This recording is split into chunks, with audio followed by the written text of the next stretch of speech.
सब्र रखो अभी मेहनत जारी है, सब्र रखो अभी मेहनत जारी है, वक्त खुद कहेगा अब तेरी बारी है। नमस्कार दोस्तों, मैं सुमित सिंह राजपुरोहित एक बार पुनः आप सभी का हार्दिक स्वागत और अभिनंदन करता हूं आपके अपने यूट्यूब चैनल नवजीवन क्लासेस में। दोस्तों, आपको पता है हमारा जो टॉपिक चल रहा था राज्य पॉलिटिकल में, जो राज्य सरकार थी, राज्य सरकार में हमने राज्य की संघीय सरकार, जो राज्य की जो कार्यपालिका थी, उसमें हमने जो एक टॉपिक कंप्लीट कर लिया है, जो राज्यपाल। ठीक है, जिस प्रकार हमने अध्ययन किया था संघ सरकार का, आपको याद होगा पिछली मेरे क्लासों में आपने देखा होगा, जिस प्रकार हमने संघ सरकार का गठन किया, जैसे न्यायपालिका, ये व्यवस्थापिका और कार्यपालिका और न्यायपालिका, जिस प्रकार संघ सरकार में हमने अध्ययन किया, उसी प्रकार राज्य पॉलिटिकल में हमने क्या पढ़ा, राज्य विधानमंडल और राज्य कार्यपालिका और राज्य न्यायपालिका, उसी प्रकार विगत है। तो आपको पता है राज्य कार्यपालिका में जो एक टॉपिक लगता है राज्यपाल, जो नाम मात्र का होता है, वो हमने कंप्लीट कर लिया है। ठीक है दोस्तों, अगर आपने वो राज्यपाल टॉपिक नहीं देखा है तो जो उसकी लिंक है वो इस वीडियो के डिस्क्रिप्शन में आपको मिल जाएगी। उसी के साथ राज्य कार्यपालिका में आज एक टॉपिक पढ़ेंगे, मुख्यमंत्री एंड मंत्रिपरिषद। दोस्तों, मैंने आपको बताया है कि जो हमने राज्यपाल टॉपिक किया था वो भी हमने कंपेयर किया था किससे, राष्ट्रपति से। जिस प्रकार राष्ट्रपति चलता है केंद्र में, उसी प्रकार राज्य में राज्यपाल चलेगा। उसी तरह दोस्तों मुख्यमंत्री और मंत्रिपरिषद कार्य करेंगे जिस प्रकार केंद्र में प्रधानमंत्री और मंत्रिपरिषद या मंत्रिमंडल कार्यरत है। ठीक है दोस्तों, कुछ इसी प्रकार है। जिस प्रकार जो उत्तरदायित्व है, जो कर्तव्य जो मुख्यमंत्री के होंगे राज्य में, वही केंद्र में प्रधानमंत्री जी के होंगे। ठीक है दोस्तों, तो आज हम अध्ययन करेंगे मुख्यमंत्री व मंत्रिपरिषद। ठीक है दोस्तों, तो मुख्यमंत्री और मंत्रिपरिषद,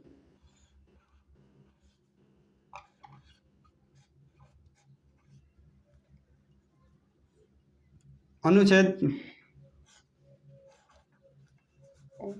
163, अनुच्छेद 163 में क्या कहा गया है, राज्य मंत्रिपरिषद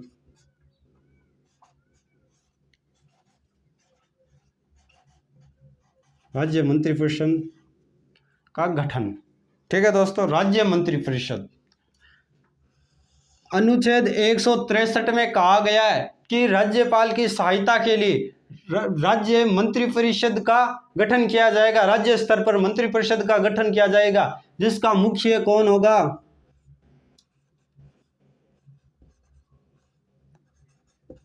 जिसका मुखिया होगा मुख्यमंत्री।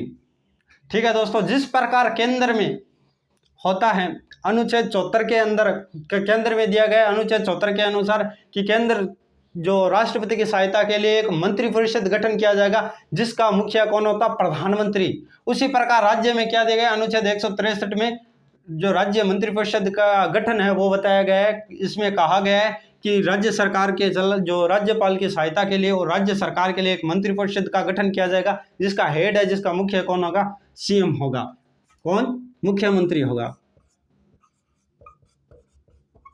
अनुच्छेद 164, अनुच्छेद 164 में क्या कहा गया है, तो जो मुख्यमंत्री है उसकी नियुक्ति,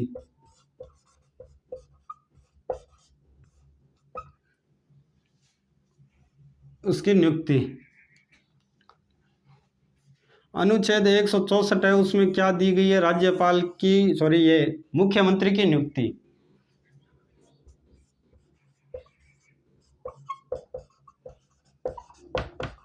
बाय राज्यपाल।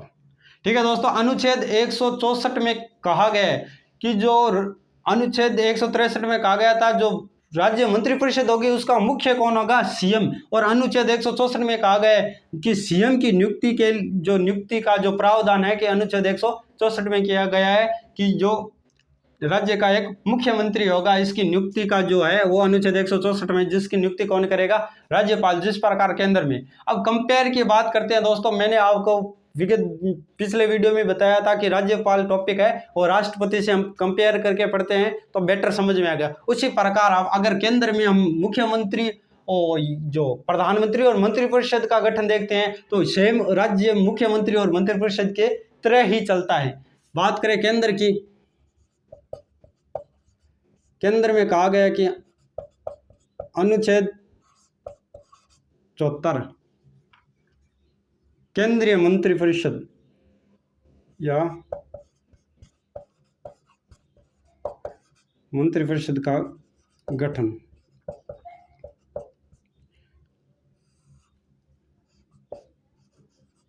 इसका मुखिया कौन होगा? प्रधानमंत्री। और अनुच्छेद 75 में कहा, अनुच्छेद 75 में कहा गया है कि जो पीएम की नियुक्ति है वो कौन करेगा? बाय राष्ट्रपति। पीएम की नियुक्ति। उम्मीद करता हूं दोस्तों कंपेयर में आपको बेटर समझ में आया, अच्छा समझ में आई। जिस प्रकार केंद्र में प्रधानमंत्री और मुख्यमंत्री जो मंत्रिमंडल चलता है उसी प्रकार ये चलेगा।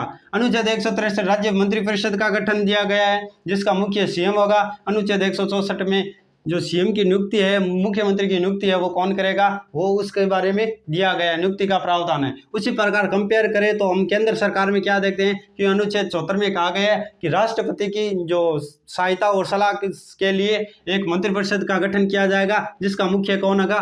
पीएम होगा। उसी प्रकार अनुच्छेद 75 में कहा गया है कि मुख्यमंत्री की जो नियुक्ति है वो किस प्रकार की जाएगी?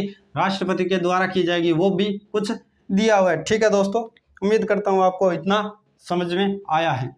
ये कंपेयर है जो ये, क्योंकि ये सरकारें हैं, केंद्र सरकार राज्य सरकार दोनों लगभग सेम प्रकार से जिस कार्य करेंगे, जिस प्रकार केंद्र में करेगा उसी प्रकार राज्य सरकारें कार्य करेंगी।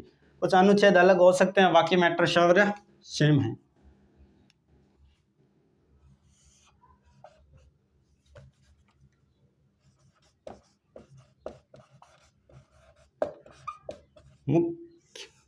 मुख्यमंत्री द्वारा अन्य मंत्रियों की नियुक्ति।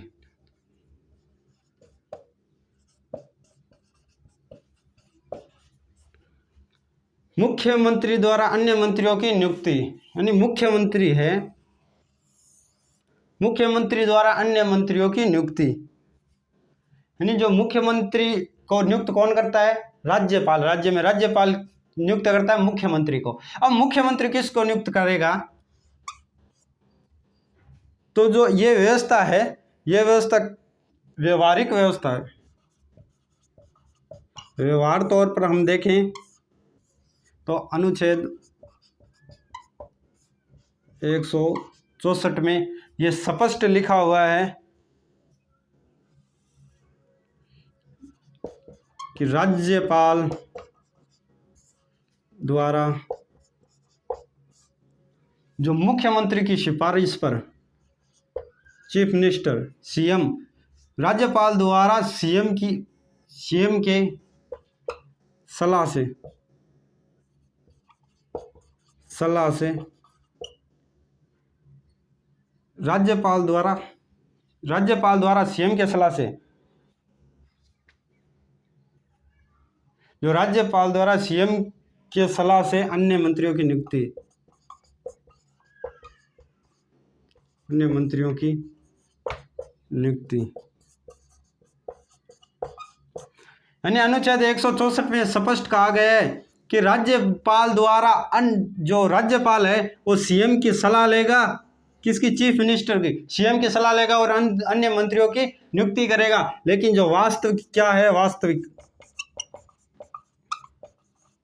वास्तविक जो मंत्रियों की नियुक्ति है वो कौन करता है? मुख्यमंत्री ही करता है। लेकिन अनुच्छेद 164 में कहा गया है कि जो सीएम है, मान लीजिए ये राज्यपाल है, राज्यपाल नियुक्त करता है सीएम को, चीफ मिनिस्टर को। अनुच्छेद 164 में कहा गया कि जो सीएम है वो सलाह देगा और इसकी सलाह से राज्यपाल है जो अन्य मंत्रियों की नियुक्ति करेगा, अन्य मंत्रियों की। लेकिन वास्तविक क्या है? राज्यपाल की नियुक्ति कौन करता है? सीएम करता है और सीएम अन्य मंत्रियों की नियुक्ति करता है। उम्मीद करता हूँ दोस्तों यहाँ तक आपको समझ आया होगा। चैनल पर नए हो तो चैनल को सब्सक्राइब भी कर देना। आज का ये मज़ेदार टॉपिक है मुख्यमंत्री और मंत्री परिषद।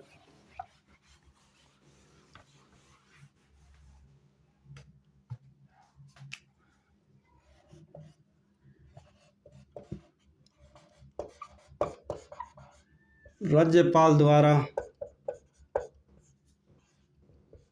सीएम को शपथ। राज्यपाल द्वारा सीएम को शपथ दिलाई जाती है, लेकिन जो ये बात भारतीय संविधान में उल्लेखित नहीं है।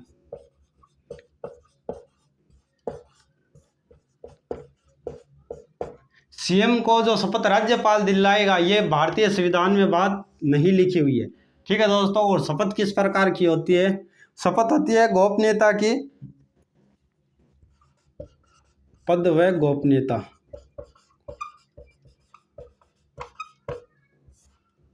अब दोस्तों यहाँ पर जो समझने वाली बात वो क्या है कि राज्यपाल सीएम को शपथ तो दिलाएगा, लेकिन याद रखना दोस्तों, जो मुख्यमंत्री होगा वो मुख्यमंत्री पद की शपथ नहीं लेगा, सीएम की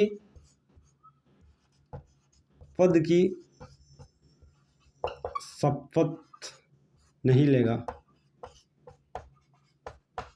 यानी जो मुख्यमंत्री पद की शपथ नहीं लेगा वो क्या लेगा?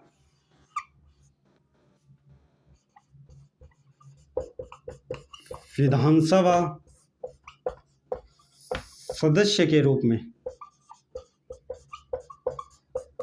इंपॉर्टेंट चीज है दोस्तों कि जो सीएम है वो अपने पद, जो मुख्यमंत्री की पद की शपथ न लेते हुए विधानसभा के सदस्य के रूप में वो शपथ लेता है। जिस प्रकार प्रधानमंत्री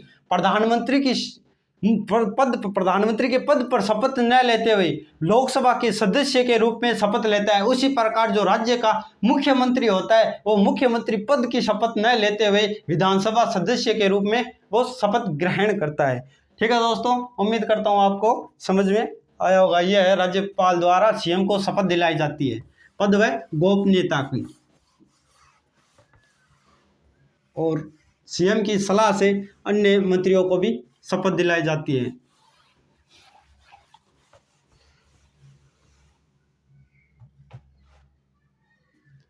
ठीक है दोस्तों, देखो कितनी गर्मी है, फिर भी हम आपके लिए आ रहे हैं, तो एक लाइक तो बनता है, देख लीजिए आप भी। बात करेंगे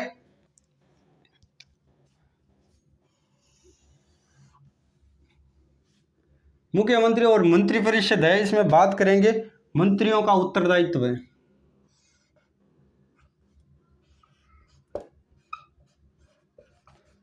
मंत्रियों का उत्तरदायित्व है,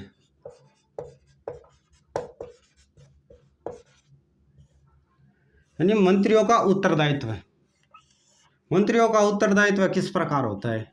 मंत्रियों का जो उत्तरदायित्व है वो दो प्रकार का होता है। मंत्रियों का उत्तरदायित्व यानी मंत्रिपरिषद का उत्तरदायित्व है वो किस प्रकार होता है? मंत्रियों का उत्तरदायित्व दो प्रकार से होता है। एक तो व्यक्तिगत रूप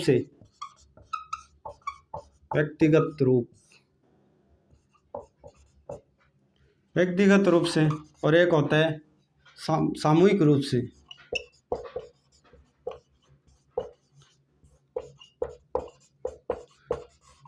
वेरी वेरी इंपॉर्टेंट क्वेश्चन आने वाले विगत भर्तियों में, राजस्थान पुलिस, एलडीसी, पटवार, रीट और आने वाली बीएसडीसी और पीटीटी में इंपॉर्टेंट क्वेश्चन है। व्यक्तिगत रूप से मुख्यमंत्री या मंत्रिपरिषद है या मंत्रिमंडल है, किसके प्रति उत्तरदायित्व होता है? व्यक्तिगत रूप से राज्यपाल। व्यक्तिगत रूप से। सामूहिक रूप से किसके प्रति उत्तरदायित्व होता है? अब वहां पर केंद्र की बात याद रखनी होती है। सामूहिक रूप से मंत्रिपरिषद, अगर एग्जाम में बहुत बार क्वेश्चन पूछा गया है कि जो राज्य मंत्रिपरिषद है, राज्य की जो मंत्रिपरिषद है वो सामूहिक रूप से किसके प्रति उत्तरदायित्व होती है? तो सामूहिक रूप से विधानसभा के प्रति।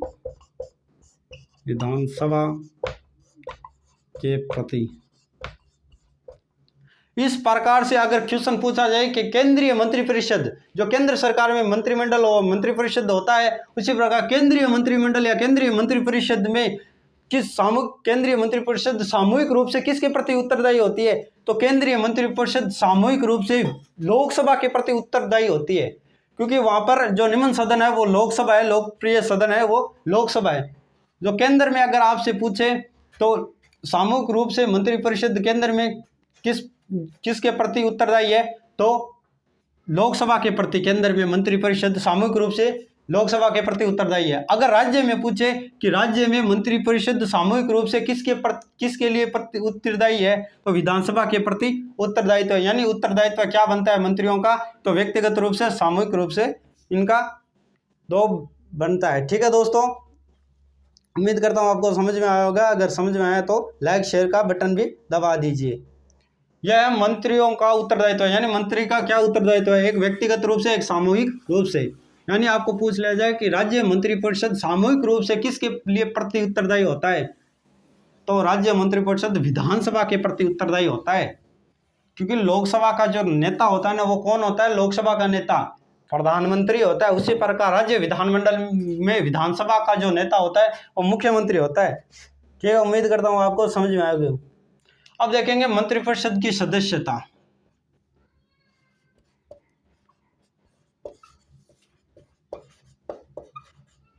मंत्रिपरिषद की सदस्यता, जिस प्रकार हमने लोकसभा में देखी थी कि मंत्रिमंडल का जो विस्तार है वो किस प्रकार किया जाएगा, ठीक है दोस्तों, उसी प्रकार देखेंगे मंत्रिपरिषद की सदस्यता। मंत्रिपरिषद की सदस्यता क्या है? मंत्रिपरिषद की सदस्यता यानी जो मंत्रियों की सदस्य है वो किस प्रकार होगी? इसमें वो होता है अधिकतम, एक होता है न्यूनतम, अधिकतम, और एक होता है न्यूनतम।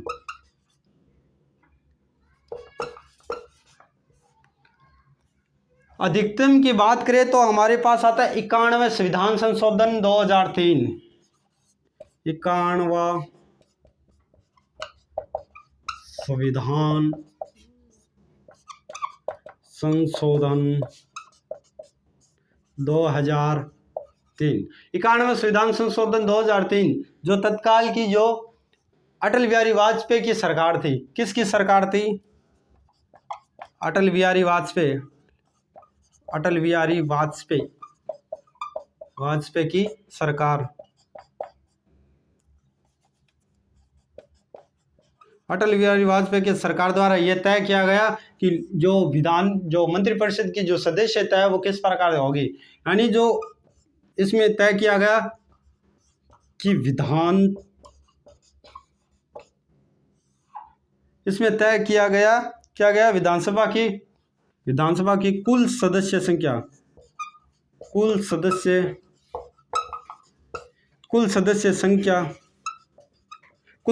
संख्या की, विधानसभा की कुल सदस्य संख्या की 15% होनी चाहिए।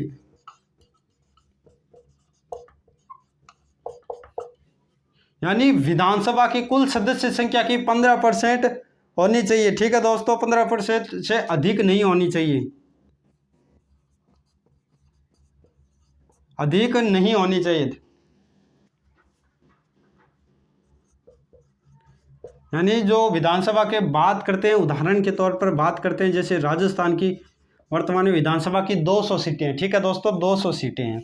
यानी 200 सीटों का अगर हम जो एवरेज काटें 15% का, तो 15/100, 15 15 दूनी 30%, 15 दूनी 30।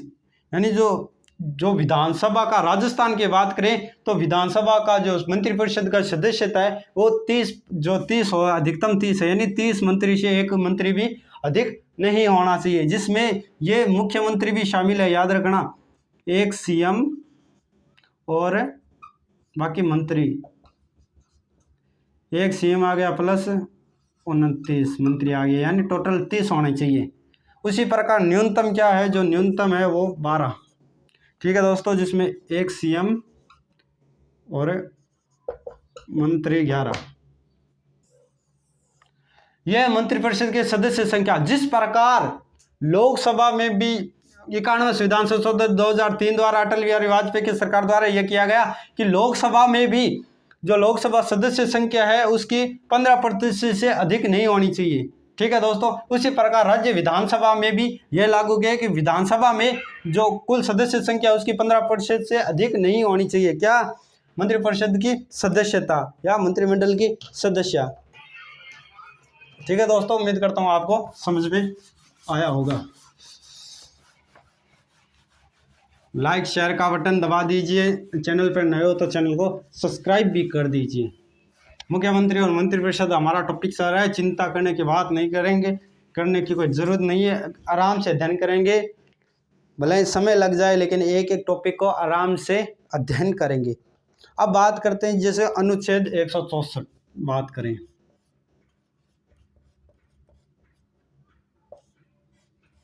इसमें क्या है, इसमें जो 4 राज्य दिए गए हैं, मध्य प्रदेश और झारखंड, छत्तीसगढ़, उड़ीसा, झारखंड, मध्य प्रदेश, झारखंड, छत्तीसगढ़, उड़ीसा, छत्तीसगढ़ और उड़ीसा, ये 4 राज्य दिए गए हैं। अनुच्छेद 164 में कहा गया है कि ये 4 राज्य को इसे विशेष दर्जा दिया गया है कि ये 4 राज्य हैं जो मध्य प्रदेश, झारखंड, छत्तीसगढ़, उड़ीसा, यानी इस चारों राज्यों में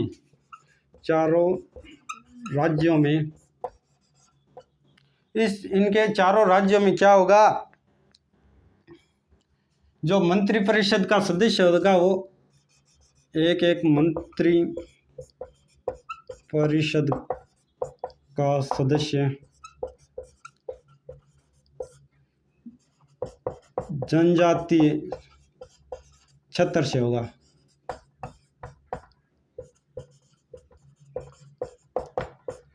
अनुच्छेद 164 में यह भी कहा गया है कि मध्य प्रदेश, झारखंड, छत्तीसगढ़, उड़ीसा, उसमें अगर मंत्रिपरिषद का गठन किया जा रहा है तो एक मंत्री मध्य प्रदेश से, झारखंड से, छत्तीसगढ़ से एक मंत्री जनजातीय क्षेत्र से होगा। ये बात अनुच्छेद 164 में कही गई है। ठीक है दोस्तों, अगर बात करें हम तो इसमें बात करें झारखंड और छत्तीसगढ़ की, तो ये कब जोड़े गए? 94 संविधान संशोधन।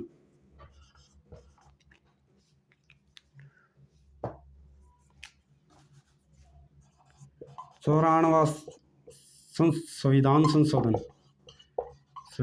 संशोधन 2006 यह जोड़े गए झारखंड और छत्तीसगढ़। इससे पहले क्या कहा गया था? जो मूल संविधान था, मूल संविधान में इसका नाम बिहार था। हम कह सकते हैं अगर झारखंड और छत्तीसगढ़ ये 94वें संविधान संशोधन 2006 के तहत आए तो ये तो मूल संविधान में ये बात की गई है कि मध्य प्रदेश, तो आप कह सकते हो झारखंड, छत्तीसगढ़ तो राज्य नहीं थे, यानी उस समय बिहार था। तो मूल संविधान में बिहार शब्द आपको देखने को मिल सकता है। ठीक है दोस्तों, उम्मीद करता हूँ आपको ये समझ में आया होगा। अब देखते हैं मुख्यमंत्री के शक्ति व कार्य।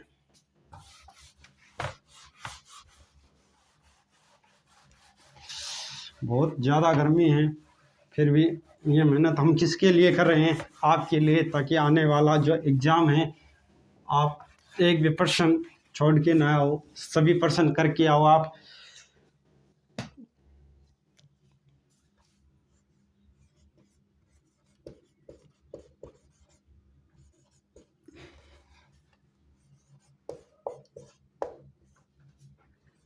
मुख्यमंत्री की शक्ति व कार्य। मुख्यमंत्री की शक्ति व कार्य क्या होता है?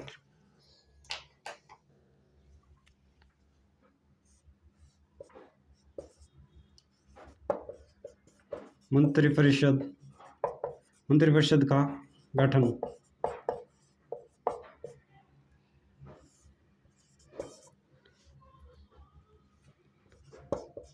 राज्यपाल व मंत्रियों, राज्यपाल व मंत्री व राज्यपाल के मध्यस्थता,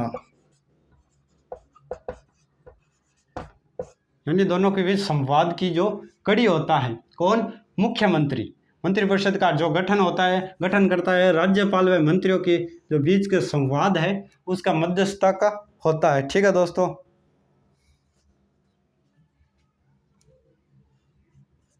और क्या कर सकता है?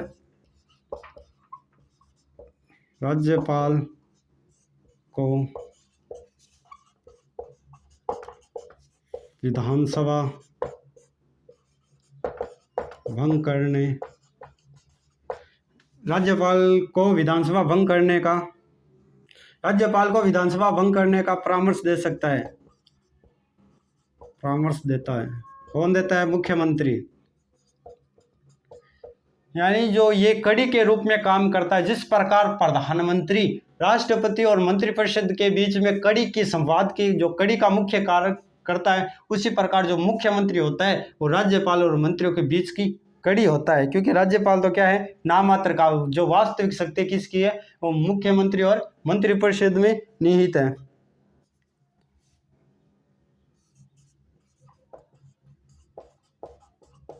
मंत्रिपरिषद की बैठकों का अध्यक्ष होता है।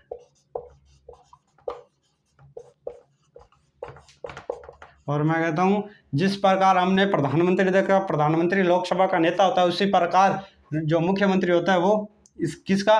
विधानसभा का नेता होता है। उम्मीद करता हूं दोस्तों आपको इतना कुछ समझ में आया होगा। साथ में हम बात कर रहे हैं मुख्यमंत्री की शक्ति व कार्य की।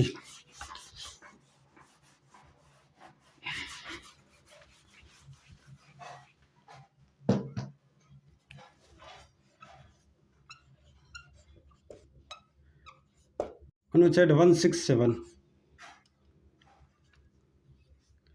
अनुच्छेद 167 में क्या दिया गया है? मुख्यमंत्री का कर्तव्य का जो उल्लेख है हमें, कर्तव्यों का उल्लेख, कर्तव्यों का उल्लेख कहाँ में मिलता है? अनुच्छेद 167 में मुख्यमंत्री का जो पूछ ले, मुख्यमंत्री को कर्तव्य का जो उल्लेख है वो किसका आर्टिकल में दिया गया है? तो अनुच्छेद 167 में, अनुच्छेद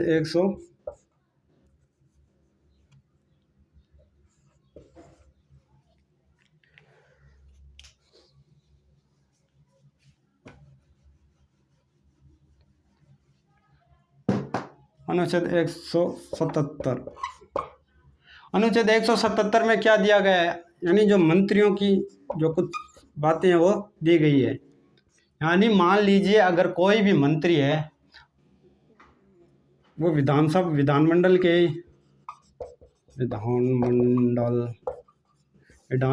के दोनों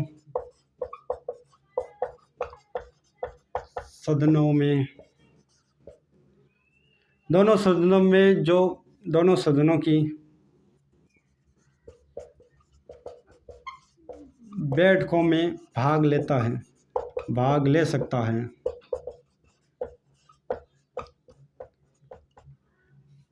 अनुच्छेद 177 में यही कहा गया है कि विधानमंडल के दोनों सदनों में कोई भी मंत्री दोनों सदनों की जो बैठक है उसमें भाग ले सकता है, किंतु वोट उसी जगह देगा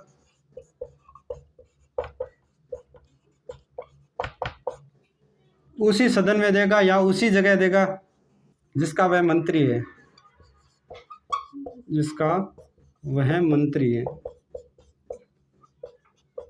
यानी जो अनुच्छेद 177 में कहा गया कोई भी मंत्री है वो स्वतंत्र है, यानी वो किसी भी जो संसद का जो ये विधानमंडल का सत्र है, विधान परिषद और विधानसभा दोनों सदन है उसमें जा सकता है, बैठक कर सकता है, बैठक में भाग ले सकता है, लेकिन जो वोट डालने की जो बारी आती है, वोट देने की बारी आती है, जिस सदन से विधानसभा से है तो विधानसभा में देगा, अगर विधान परिषद से है तो विधान परिषद में ही वोट देगा। ठीक है दोस्तों, उम्मीद करता हूँ इतना आपको समझ में आया होगा। अनुच्छेद 167, अनुच्छेद 177 आज एक ही दिन में हम कंप्लीट कर लेंगे, मुख्यमंत्री और मंत्रिपरिषद। भले ही टाइम लग जाए दोस्तों, लेकिन एक एक टॉपिक है, जो कॉन्सेप्ट है वो क्लियर होना चाहिए दोस्तों। अब बात करेंगे संसदीय सचिव। आज ये मार्कर नहीं चल रहा है।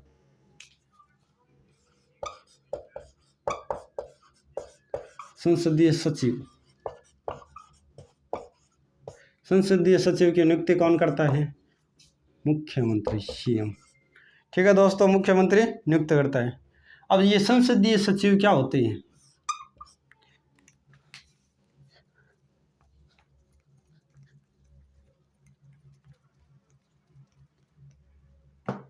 तो संसदीय सचिव क्या होता है? जो सीएम होता है, मुख्यमंत्री, मुख्यमंत्री किसी भी विधायक यानी एमएलए जो होते हैं, किसी भी विधायक को संसदीय सचिव नियुक्त करता है।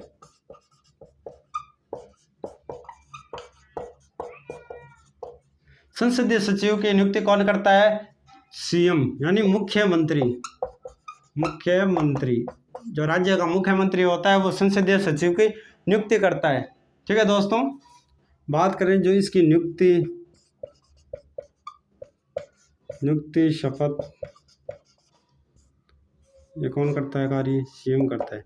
ठीक है दोस्तों, और इसका जो उत्तरदायित्व है, उत्तरदायित्व वो किसके प्रति होता है? सीएम के प्रति होता है। ठीक है दोस्तों, राजस्थान में बात करें तो राजस्थान में नोट से आपको ये लिखना है। जो राजस्थान की बात है, राजस्थान में जो संसदीय सचिव का जो पद है, जो संसदीय सचिव का पद है, वो लाभ का पद है, लाभ का पद नहीं है, लाभ का पद नहीं है। मार्कर नहीं चल रहे आज। राजस्थान की बात करें, लाभ का पद नहीं है, वह मंत्रिपरिषद का हिस्सा नहीं होता। कौन? संसदीय सचिव। राजस्थान में 10 संसदीय सचिव है, सचिव है, लेकिन संसदीय सचिव का जो संविधान में उल्लेख नहीं है। ठीक है दोस्तों, ये है संसदीय सचिव, जो जिसकी नियुक्ति कौन करता है? इसकी नियुक्ति करता है मुख्यमंत्री। क्योंकि ये टॉपिक कंपेयर में कर रहे हैं, तो हो सकता है दोस्तों कई नाम हमने प्रधानमंत्री भी यूज़ किया है, हो सकता है कई बार आ चुका है प्रधानमंत्री, लेकिन दोस्तों कंफ्यूज होने वाली बात नहीं है। जिस प्रकार केंद्र में प्रधानमंत्री और मंत्रिमंडल का गठन होता है, उसी प्रकार राज्य में मुख्यमंत्री और मंत्रिपरिषद का गठन होता है। बात करें राजस्थान की,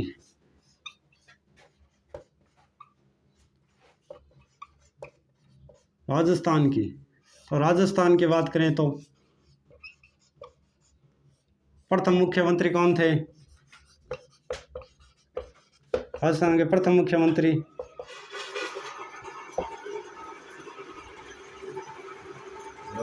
हीरालाल शास्त्री। हीरालाल शास्त्री राज्य के प्रथम मुख्यमंत्री थे। ठीक है दोस्तों, राज्य के प्रथम मुख्यमंत्री। वर्तमान में आपको पता है अशोक गहलोत।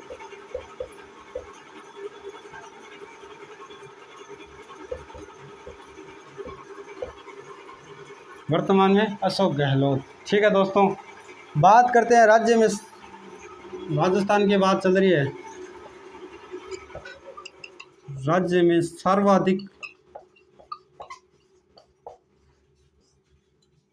सर्वाधिक मुख्यमंत्री राज्य में सर्वाधिक मुख्यमंत्री पद पर कार्य करने वाले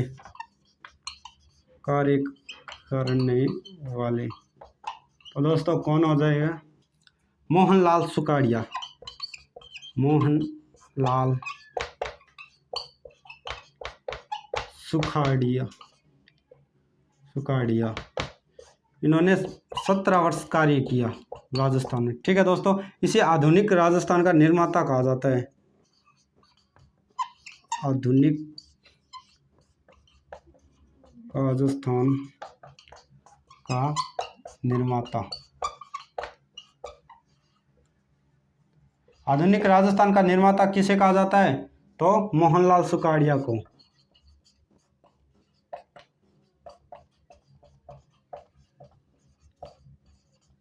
ठीक है दोस्तों, मोहनलाल सुखाड़िया को। और राजस्थान के प्रथम निर्वाचित मुख्यमंत्री, राजस्थान के प्रथम निर्वाचित मुख्यमंत्री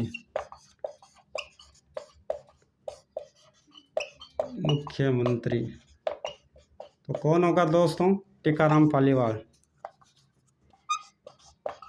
टीकाराम पालीवाल।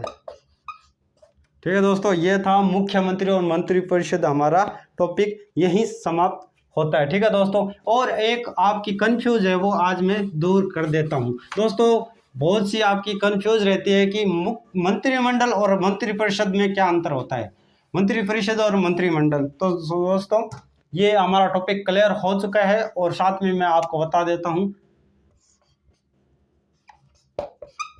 मंत्रिमंडल और मंत्रिपरिषद।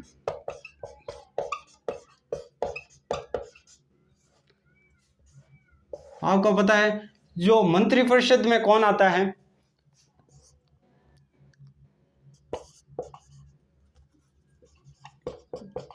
कैबिनेट मंत्री, राज्य मंत्री और उप मंत्री, ये आता है मंत्रिपरिषद। और मंत्रिमंडल में केवल कैबिनेट मंत्री। यानी आपको समझना है कि मंत्रिपरिषद का जो हम ज्यादातर नाम सुनते हैं, मंत्रिमंडल का ही क्यों सुनते हैं? आप सुनते हो न्यूज में कि आज मोदी मंत्रिमंडल में ऐसा किया गया, या अशोक गहलोत के मंत्रिमंडल में ऐसा किया गया। तो दोस्तों जो कैबिनेट मंत्री होते हैं वो विशेष प्रकार के मंत्री होते हैं। ठीक है दोस्तों, उसी प्रकार जो मंत्रिपरिषद है, मंत्रिपरिषद में तो जो सारे मंत्री है वो आ जाते हैं, कैबिनेट मंत्री, राज्य मंत्री और उप मंत्री। लेकिन कैबिनेट मंत्री है जो मंत्रिमंडल में कैबिनेट मंत्री को ही बैठाया जाता है, उसमें विभागों का आवंटन किया जाता है। तो दोस्तों आपको आज की ये क्लास कैसे लगी कमेंट करके ज़रूर बताना, और टॉपिक का कोई भी कॉन्सेप्ट जो बचा है तो वो कमेंट करके ज़रूर बताना, और आपको आज की ये क्लास कैसी लगी। तो आज के लिए धन्यवाद।